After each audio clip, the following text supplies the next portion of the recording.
మనం ఇప్పుడు నటరత్న విశ్వవిఖ్యాత నందమూరి తారక రామారావు గారి స్వగృహంలో ఉన్నాం. ఇది నిమ్మకూరు. చూడండి, లోపలికి వెళ్తే ఇక్కడ ఆయన ఆనవాళ్ళు ఎలా ఉంటాయో ఒకసారి చూడండి. వేరే వాళ్ళు ఇక్కడ ఉంటున్నారు, నివసిస్తున్నారు. ఇక్కడ చూడండి, ఇది home tour of Nandamuri Taraka Ramarao.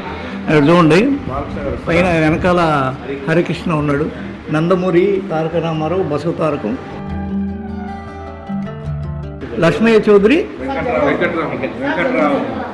Venkatramamma. వీళ్ళు నందమూరి తారక రామారావు గారి తల్లిదండ్రులు. వీళ్ళు ఇద్దరు భార్యాభర్తలు. వెనకాల చూడండి హరికృష్ణ ఇది ఉంది.